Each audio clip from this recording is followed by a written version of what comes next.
The Third Amendment by Claudia Miranda.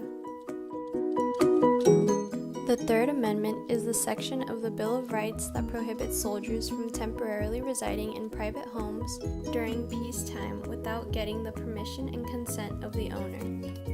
The amendment was introduced into the United States Constitution by James Madison as a part of the Bill of Rights on September 5, 1789, and was ratified by the necessary 3/4 of the states on December 15, 1791.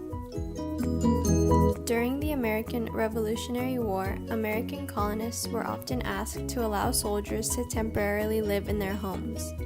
Even before the Revolutionary War, the British government had passed 2 separate acts, called the Quartering Acts. Because British soldiers did not have bases across the colonies, the soldiers needed somewhere to stay at night. After the Quartering Acts were passed, a soldier could demand to stay in barns, uninhabited houses, or in places like stables, bars, and inns. British soldiers could also take the property of the American colonists during the Revolutionary War. The American colonists were very angry about this, which is why the Third Amendment was included in the Bill of Rights.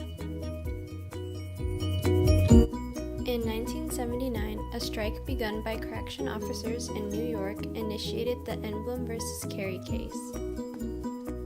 Due to the officers being on strike, faculty from the National Guardsmen had done some of their tasks.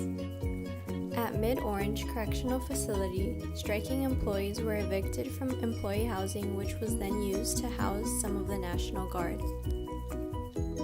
Later, Mary Ann E. Enblum and Charles E. Palmer filed a lawsuit against Governor Hugh Carey and the New York State. Turned over 3 years later, in May of 1982, it was decided that National Guardsmen are legal soldiers protected under the Third Amendment. The Third Amendment not only pertains to the federal authority, but state as well, and homeowners are protected under tenancy rules. The minority dissent told us that the occupancy was secured by the lesser protection of employee housing.